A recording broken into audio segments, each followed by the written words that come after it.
जय श्री हरि। एक भक्तिमती विधवा। भारत भूमि भगवान की क्रीड़ा भूमि है। भगवान की लीलाएं अलौकिक होती हैं।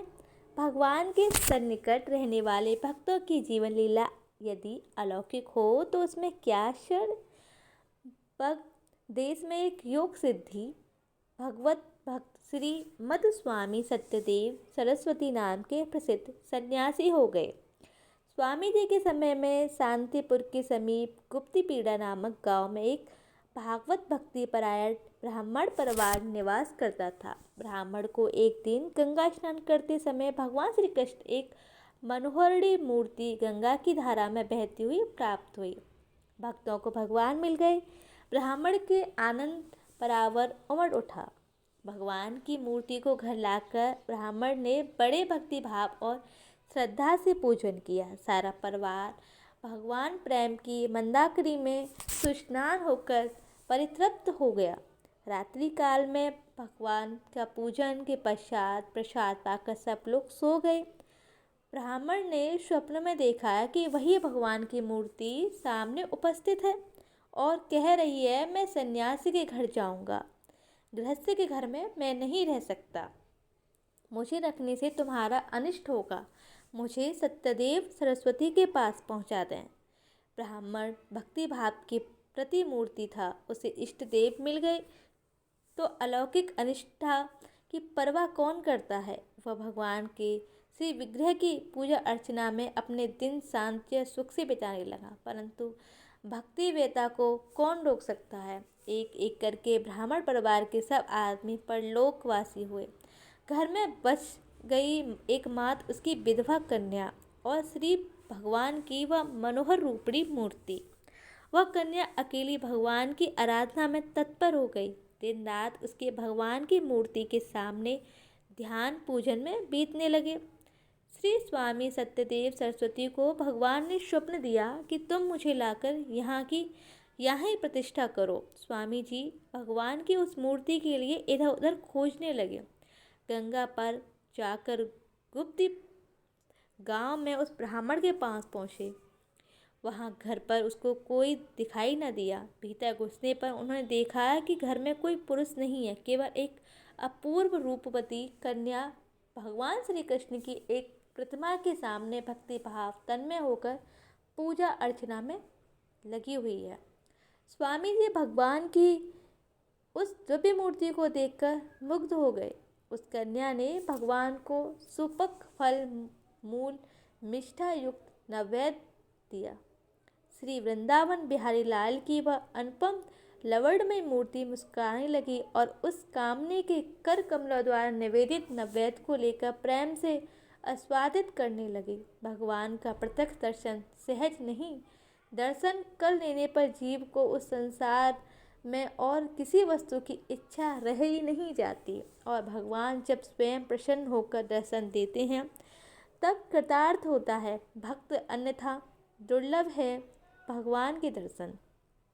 आज स्वामी जी ने भक्ति की प्रत्यक्ष मूर्ति उस विधवा कन्या के सामने साक्षात भगवान श्री कृष्णचंद्र आनंद कंद के दर्शन किए।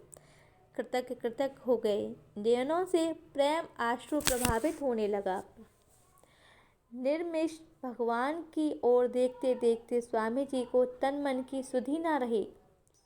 स्वप्न में भी भगवान की उस मूर्ति ने दर्शन दिया था।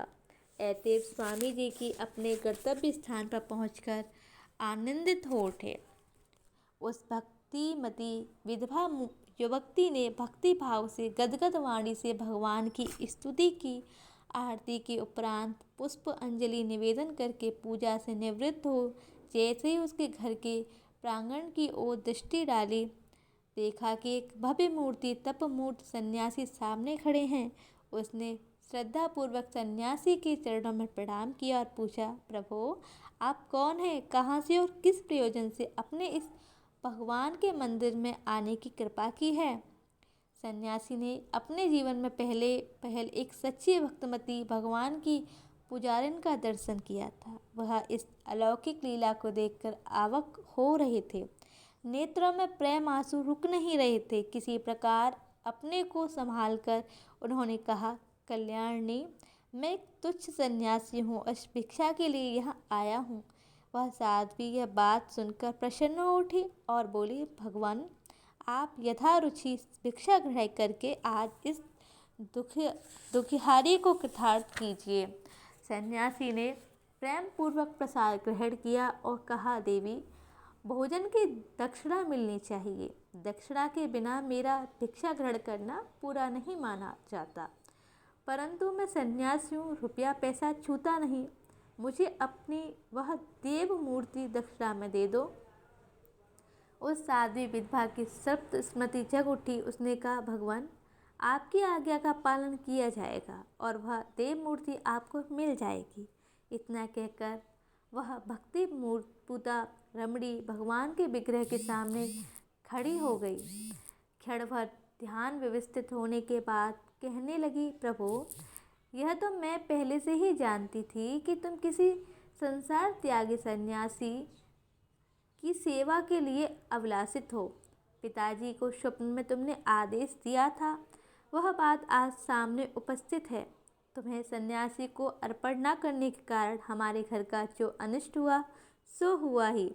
एक एक करके घर के सब आदमी मर गए, मैं विधवा हो गई, परंतु भक्त वत्सल प्रभु, तुम्हारे प्रेम में तुमको प्राप्त करके मेरे पिता ने, घर के सब लोगों ने संसार की परवाह न की, उसको नष्ट होने दिया, पर तुमको नहीं छोड़ा। भगवान, मेरे परिवार की ये परंपरा है, मेरा संसार छूट गया, एकमात्र आधार तुम ही थे। हे नाथ, अब तुम अपने सेवक सन्यासी की सेवा ग्रहण करने जाते हो, अब मुझ निराश्रय अनाथाय को अवलंब कहाँ।